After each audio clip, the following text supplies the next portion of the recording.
Founder and managing broker of Sequoia Real Estate, created a company to promote diversity and collaboration in the industry. His company, with over 100 professionals across 4 Bay Area offices, he later expanded his ventures into Sequoia Commercial Group in 2020 and launched the Sequoia Arts Foundation in 2022, combining business growth with community support. Let's give a hand to Kelvin.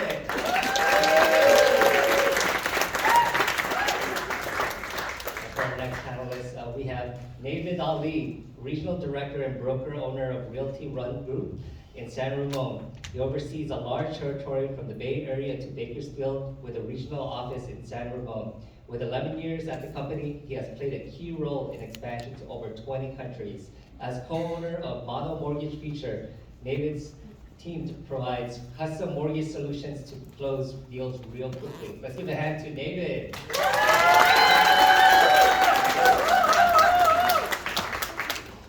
Next up, we have Natalie Swanson. A lifelong Livermore resident, has seen the community grow and thrive. She holds a BS in Business Administration from St. Mary's College and leads her team in sales, operations, and strategy. As an experienced real estate advisor, Natalie focuses on building lasting relationships and works primarily with referral. Let's give a hand to Natalie.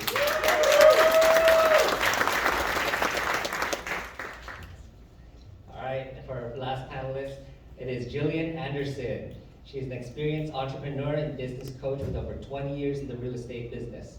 Since 2012, she has owned and operated multiple Keller Williams franchises, driving growth and profitability. She has coached hundreds of agents and small business owners, providing tools, strategies for success.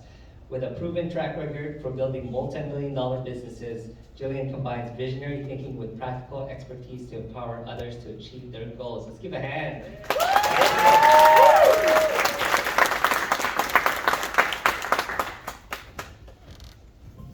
I don't like standing behind the podium. I wish this was a thing. I know, I want to be close to you guys. I was hoping this would be like a fireside chat.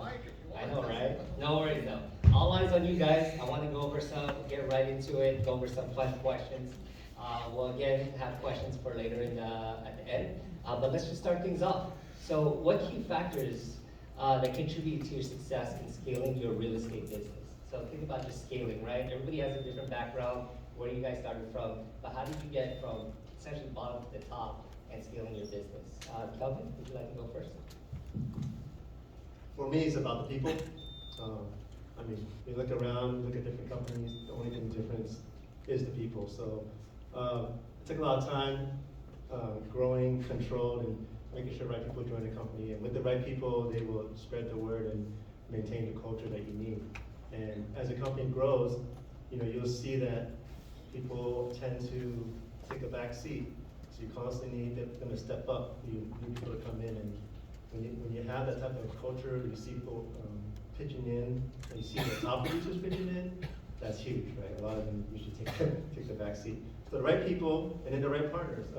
As Ron mentioned, we have 4 offices now, so it took a while to get the second office, because I really wanted to figure out how to grow. And I think I discovered what we do at Sequoia, how we do it best, is finding the right partner in that area, so we have a local presence. And I know I can't do everything, we all know that, so we really need the right people there to grow with you. Nice. All right, David? I mean, Kelvin, you hit all the right points. I think it's constantly innovating, constantly driving those goals, right? You've got to do it with those right people, but you have to have your eyes focused at all times. And as broker owners, managers of our own teams, it becomes fundamentally your problem, your crisis that you have to constantly solve, and it never goes away. So you're never able to really relax. That's why we both have gray hair. You digress. Well, thank you. So I'm thinking about it. So that's the constant art of continuous improvement and making those connections with those people, driving those goals, and making sure that you have cheerleaders, because we've got some cheerleaders in the group over here too. Really, one group over here that believe in it. And I can only say so much as the broker owner, but when you have those type of cheerleaders that actually believe it and see the vision and execute that vision, it becomes very contagious in a good way. Awesome.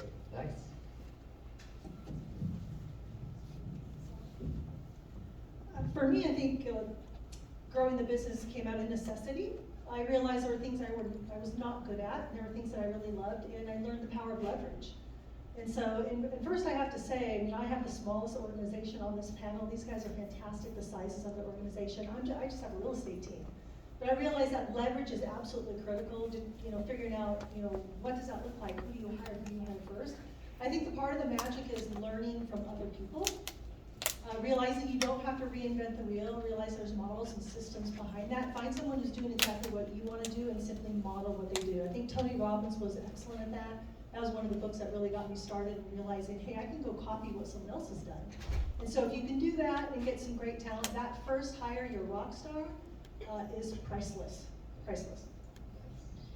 I would agree with everything everyone said. I would add a couple pieces. I think one of the things that I know I run into in my role is you cannot be afraid to have the really hard conversation.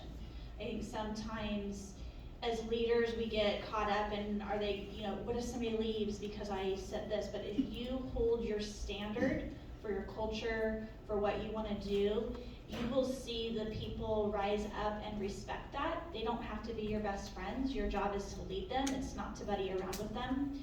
And so making sure that you're a caring and compassionate leader, but also not afraid to hold a standard and have a hard conversation when it needs to happen.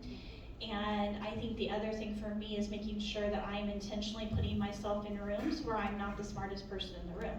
You need to put yourself into places where you can learn from the people that have come before you, and then take that back to your organization and implement it. Awesome, thank you. Now, that's very interesting. I like the things that you were mentioning, and crises happen, right? And sometimes we might not be lucky enough to find that rock star, first hire, right? So, kind of want to know a little bit more about what are some of the common mistakes like new real estate agents or brokers make when they start their own business. What are some of those mistakes?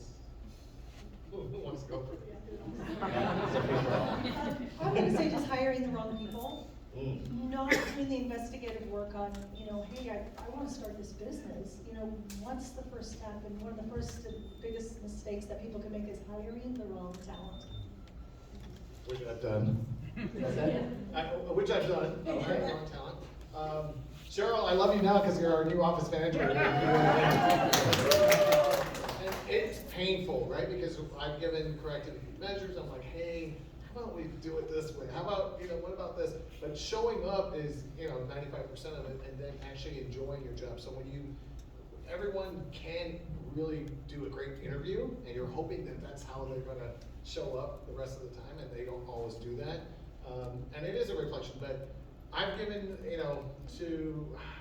it's been very painful at points where you're like, okay, I'm gonna try to ride this out maybe another 6 weeks, another 6 months, and see if that person will start correcting themselves, right? Because you're hoping, but that is really the wrong approach that I've learned the hard way.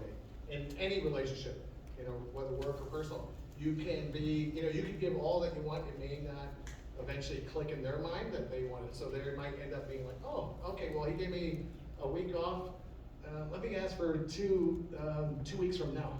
And I'm like, okay, you just had a week off. So those are the type of things that if they're not showing up, they're not adding value, you've got to have that stern conversation, like Jillian just mentioned, the tough conversations, the hard conversations, and say, hey, no, we're not going to do this anymore. And hopefully they either turn around and they get it, or you've got to replace it. So that's Absolutely. Yeah, sure. It's tough questions, tough conversations to have with those people. I mean, when we think about like the different systems and processes that you all have, like what are like more specific? Like what are some of the things that you do to manage your team or your transactions to make sure that it falls through the cracks? Do you have any other like deeper things that you use? Well, I think it depends on the level of if you're speaking, like if I have my broker owner hat on, Mm-hmm. it depends on the level of the agent coming in to the process. But no matter what, they have to come in and learn our culture and our environment, right? So making sure you enroll them in that culture as soon as possible, and then if they're newer, getting them, we call them coaches, but getting them with a coach so that they're learning the foundational elements. Because how many times, and I'm sure you all had this experience as a new agent, You got your little license and you thought a light was gonna go off somewhere telling all your friends and family that you're now licensed, right? And so there's this letdown that comes when a new agent starts a career because they don't actually understand what the work is to do the job, right? And so our job is to help them figure out what they're passionate about and get them to trust the process. And so we come alongside them with coaches all throughout their production level to do that. So for me, it's along those lines is the word that comes to mind is focus. A lot of times as broker owners and agents, we're self-starters here. We're here, right? We're entrepreneurs, but a lot of times we're focused on the wrong things. Our energy is put somewhere else, and someone needs to check you on that. And I'll check you right now. Look back at yesterday. What did you guys do? Did you do anything? Did I do anything that positioned us to get a lead or a new agent or new production? I guarantee you, most of us are focusing on reacting to our deals, prepping a listing. But did you really put yourself out there to get that new lead? Did you do that? So focus is key. In order to get there with focus, it's hard to be on your own. So it's about accountability. It's another word, I'm sure we use a lot. And our agents know I do this analogy a lot about like losing weight. If I don't share my goal of losing 20 pounds, I never lose it. If I don't tell anybody, if they don't keep me accountable, it never happens. So make sure you share your goals. Make sure you're an accountability partner, whether it's your mentor, manager, coach, or a colleague. You need someone there to push you along. For sure, I definitely believe in accountability. So the more we can push, the better. And let's assume we have like a rock star, list of agents that are under you. Like sometimes the market is just not good, right?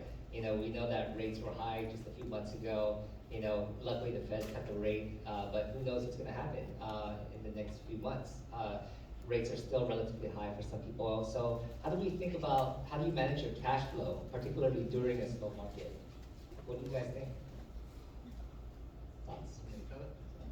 We've consolidated offices, we've cut down expenses, we've gone through all the line items, right? That, hey, is this essential? And if we have a tool, how much is it being utilized? If it's not being utilized, then, hey, there's always like 3 agents that are like, I can't live without this, Like, okay, you know what, that technology is gonna change, we're gonna end up getting something better. So those types of things, really taking inventory of where's your cash flow going, where's the money going, where's the expense, and what percentages. So it's really knowing your numbers. I know you guys as agents have to know your numbers as well, and unfortunately a lot of agents don't. And I've met a lot of broker owners that don't know their numbers either, or it's a little bit dated. And so I like to know my numbers right away. Hey, how's this week looking? How's this month looking? And then looking at every resource that we're spending money on, and whether or not, hey, does it make sense? So you have to make that, you can't wait till another year goes by to assess that. You gotta assess that regularly. Was there ever like just that one item or something ridiculous? It's like, why are we even paying for this? Like, did you have anything like that? Well, we've got, I think the food budget. Oh, man. I'm like, damn. I agree with you. I think the turn in the market definitely made everyone look at their expenses. Mhm. And really for real estate teams who are focusing on lead gen, it's doubling down on the lead gen. Yes. And then realizing that there was a reason why you had 6 months of reserves. We oh no, things are good, no, those came in handy. But then reassessing moving forward, what's making you money, give it 90 days to 6 months. Probably not 6 months, but closer to 90 days. And if it's working and you're getting a return on it, you do it. You just have to change course. Sounds good. I would say too that it's, if you haven't experienced an issue with that yet, it's coming. When you own a business, it's just part of owning the business. And I think sometimes we get caught up in the romanticization of being business owners and that everything's gonna be pie in the sky all the time. Us as realtors, right, we can spin that yarn until the cows come home. But the reality of the situation is that you're gonna have flush and really exciting times, and you're gonna have times where you have to tighten the purse strings, and you need to make sure that you're saving reserves 30 or 90 days to 6 months if you can. And then on top of that, when you are cutting expenses, make sure you're cutting with intention. And what I mean is, don't cut experience for your agents, don't cut training for your agents. You cut the fluff and the food budget. We're still eating well. Food's important for realtors. Just along the lines of what David said, 2 years ago, we had to shut down our offices in San Mateo.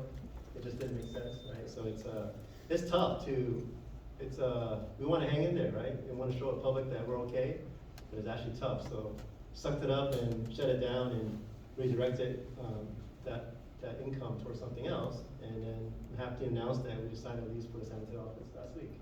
So and then, having the right team behind you that understood that we're going through the same challenges and being okay to admit that, we're struggling too, that it's okay, that, get it out of your system, vent, and then move forward.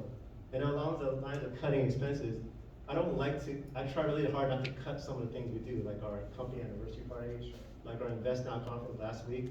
What this market has taught us is really how to be creative. So our anniversary party used to cost 30, 40 grand. This year, let's just say it's a tenth of that. And then our Invest Now conference used to cost 20 grand last year. This year, let's just say it's less than 5,000. So, and the reception, everyone enjoyed even more, which is really strange. So you don't need money to make money sometimes. Really, be creative. But just, you gotta be creative. Absolutely. And speaking of money, like a lot of times when you're starting these off, it's money out of your own pocket, right? So you have to have a certain level of courage and determination to make that happen. And so, what's your approach to balancing like reinvesting in your business versus your own personal income? What do you guys think? For me, I'll go first. For me, it's the 80-20 rule. 80-20 rule. That's easy, right? For me, 80 back in the business, 20 to myself.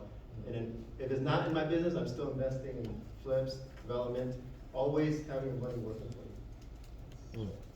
No, I think you've got to look at, again, how you're going to partition it, and what needs to be reinvested in, whether it be tools, whether it be things for the agents. But, like we consolidated, we ended up closing down our Castro Valley office because it came for renewal, building got sold, and it just didn't make sense to, pay a much higher rate, a lease rate, when, especially after COVID, right? You as agents didn't even come to the office as much. Everyone got comfortable working from home, working from their cars and things like that. So you have your core people that show up to the office and they're driven to that, and then the other ones that just come to the event. So we had to run the numbers and say, hey, the cost versus benefits. So we're open to the idea of reopening up another office if it makes sense, but we in turn also have to think about how does that affect you guys as the agent, right, from a cost perspective. So, but congratulations on doing that. I mean, it's not easy, guys. Some of us, the insider joke is that we run adult daycare. But I love the adults that I have in my daycare. I really do. So. I think from my perspective, having a real estate team, again, a smaller organization than what these folks have. So for us, it was a little easier. It's easier to cut expenses on a real estate team than a very large organization. But we looked at our different client events, because we have client parties and different events like that. And we're like, oh wow, do we really need a bartender, or do we, stuff, just simple stuff, but just on a smaller scale, doing the same sort of thing. But really, it's us investing in relationships, and that's how our business was built. It's all about relationships, working geographically, and then really catering to the sphere of influence, repeat referral. And then we have a few other things that we've invested in and have always remained very profitable, and those things we won't get rid of, but we're not into trying new things right now.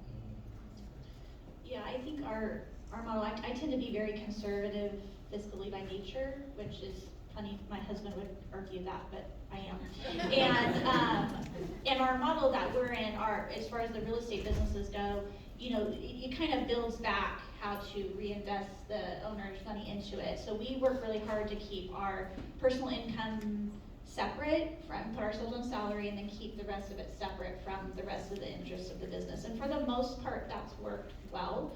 And at the end of the day, we want to make sure every decision we make is an intentional decision that's going to serve our agents. Even sometimes our agents can't see what the next 2 or 3 years might look like, and our job is to try to cast vision as far out as we can. And so every October we do a business planning meeting, and we project out how do we think our spending's going to go, how do we think our profit's going to look like, what is our market share going to look like, and then who do we need to add to that. And that has helped us a lot, even in the years like the last few years have been, when we need to have harder conversations and tighten the belt more.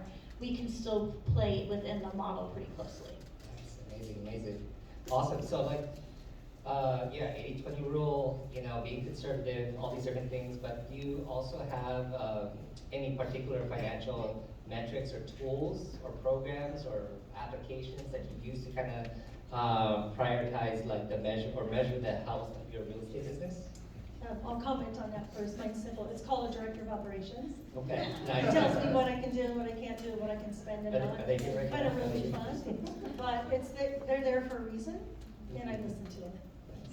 I mean, there's some costs, some expenses that you're not gonna necessarily see a direct return on. And so you have to also use your gut instinct as well and say, hey, is it of value? And are we seeing a return on it? So, other than, sitting down with your CPA, looking at, hey, how much am I putting of my own money, working capital, right? Every business should have working capital. You guys, as yourself, you guys are all running your own businesses, you have to have working capital. So there are times where I'm like, okay, I'm not taking anything from the business, for me personally.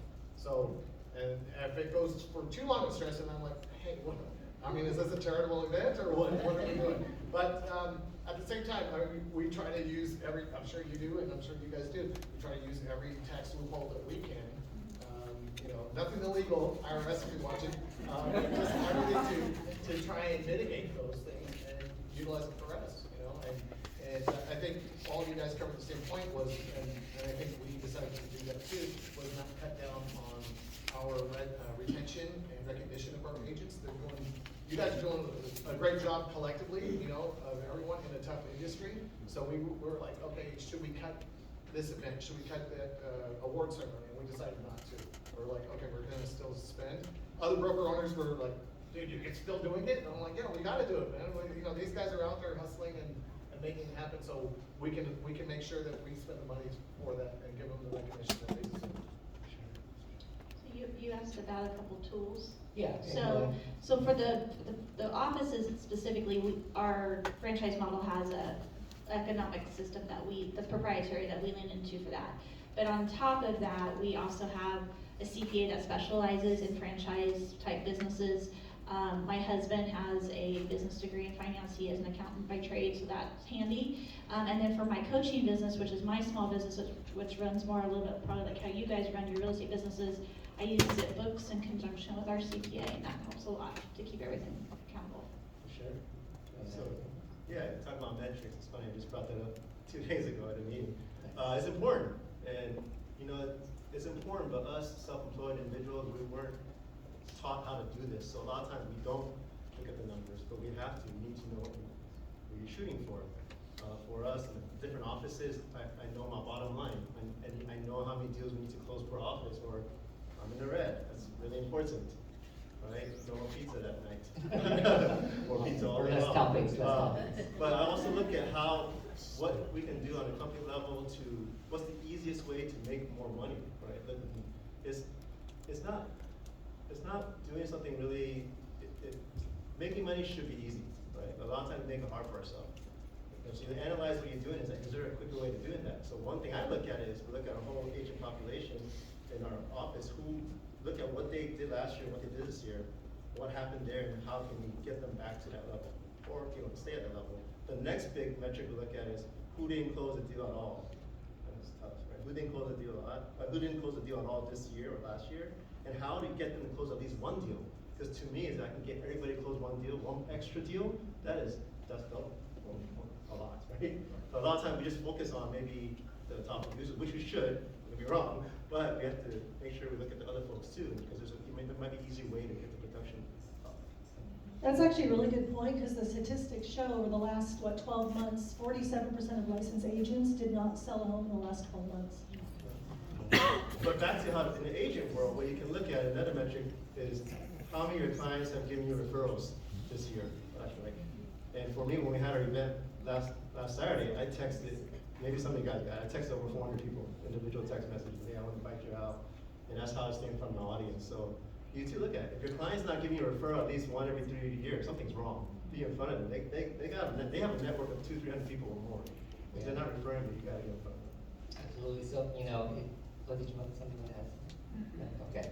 So, yeah, it sounds like, you're all building really strong relationships, and I also heard you mention, CPA, you know, definitely have a really good CPA, especially if you're a business owner. So my CPA is awesome. And, you know, it's about partners, right? So I kind of want to learn, is there other partners that you have, and how do you like continue that relationship? How do you make it more long-term? Are there any other partners besides the CPA that you lean on? Well, if you own a brokerage, attorneys are your friend. Attorneys, So definitely. I have a couple different ones depending on what kind of attorney I need. Sounds good. But then of course your lender partners and all of that are super important when it comes to helping your agents thrive. I have to say from selling quite a bit, having a coach is a Coach. really amazing partner. I've had one of the same coaches for 17 plus years. And so we've sort of grown up in the business. So from a selling perspective, they can grow with you and help you grow. So that's a great partnership. Awesome. For me, you know, I'm talking to the other Realty One Group broker owners throughout the nation, and a couple internationally as well, to see what they're doing, what's the challenges that they have. So that collective brain trust, I think that gets lost a little bit when you don't have that. So when I had my own independent brokerage and then I joined Realty One Group, that was one of the best things that happened, is because you can call someone else in another part of the country and understand that. You can't always have that conversation with an agent because you guys are seeing it from a different perspective, but another broker owner, like Calvin and I have talked where he owns his own company, I own mine, but at the same time, we've had those discussions in the past too. And he came to my office and ate all the donuts. all of them. And Brian, if you want to partner up, let me know, man. All right, cool. So what's your donuts? You got my number. All right, cool. Amazing. Thank you. You know, on the topic of partnership and referrals, think about, can you find a partner that can send you deals? Besides maybe, not Zillow S, but different. So I want to share my experience recently that I didn't do anything out. I just, right place, right time. Someone reached out to me, and Adrian knows about this. But we landed a Kaiser Physician partnership. And I wish I made it happen, but I want to make it happen, but I got lucky through my network, someone reached out. And in that field of doctors, 800 doctors are wanting resources and help. Now we start working with them. There's been a lot of leads, and it's got me thinking. There's other companies out there that you can partner with and be that go-to resource. Maybe you did it already. It is out there, but you got to just find them. Everyone has a friend that works for a different company. Can introduce you to someone in HR or somewhere else that can create this lead channel for you.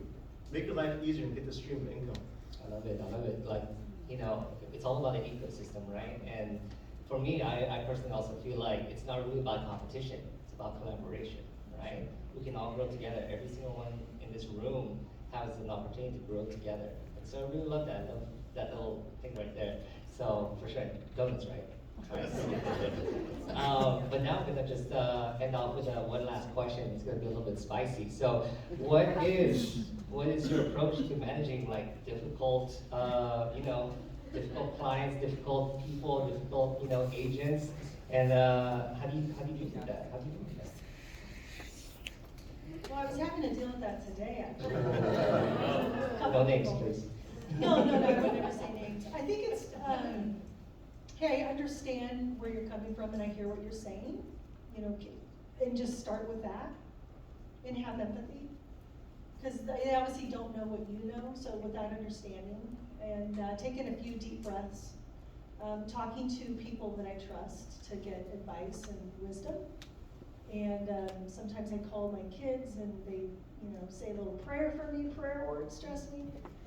But it's gonna happen. You're gonna run into people who maybe don't operate or think the way that you do or have a different personality style.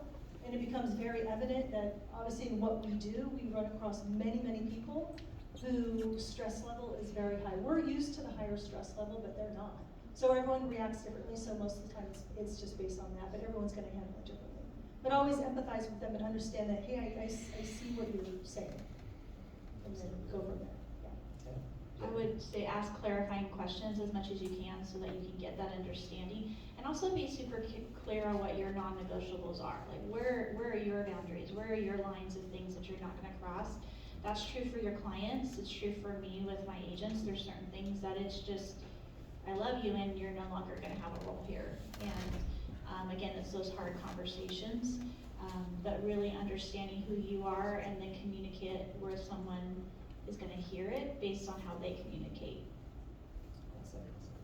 For me, it's pretty simple. It took me a long time to figure it out, and I needed close friends and some therapists, which I call the rapists. But anyway, that's because they charge you immediately as soon as the phone hangs up. You're like, okay, boom. I'm like, did we just hang up? Did we have a great conversation? But I just got charged $130.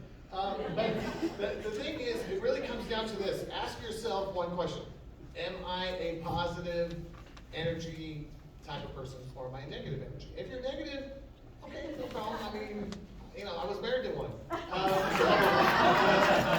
And she would suck all the positive energy out of me, literally, right? And I was like, I feel so down now. Oh, I figured it out. Okay, it took me a while, and sometimes to help me get through it. But my main point is not to talk about my personal life, but the main point is that regardless, personal or business, be around positive energies. Now, all of us are going to have an off day, right? I'm going to be pissed off at this guy. Right? I'm going to be, right? You know my pain. So we're going to always have an off day. But if every day is off and you're around that person, I can't operate anymore. I can't have them around me, and I shouldn't have them around me because it just takes me off track. So whether that's clients, that's whether you're a spouse, get rid of them. That's my free advice to you guys, right? So positive energy, positive energy. You guys already have a hard sales job as it is. You are trying to make something out of nothing, right? And yes, so talk to divorce attorneys, trust attorneys.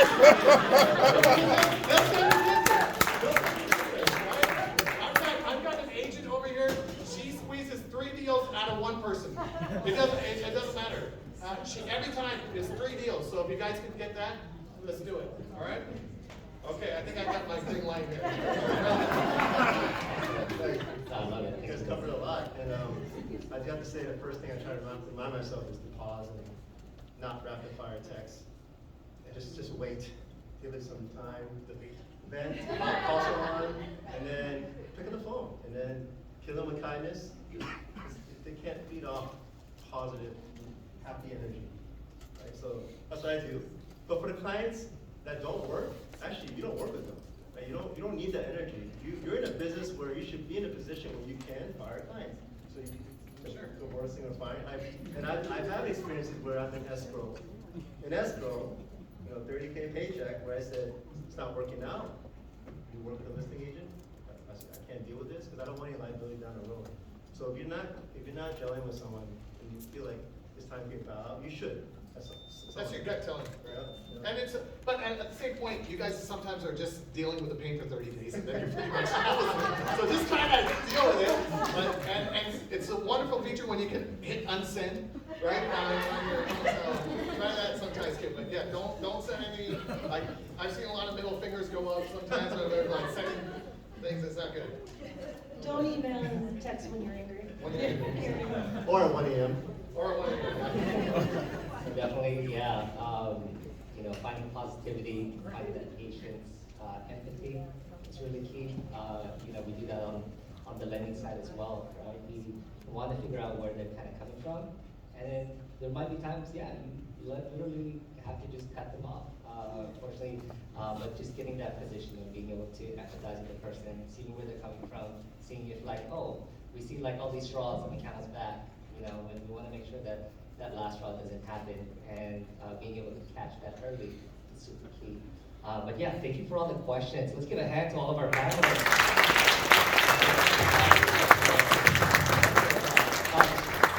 Stay right there real quick. I also want to have Bob. Bob wants to take a photo.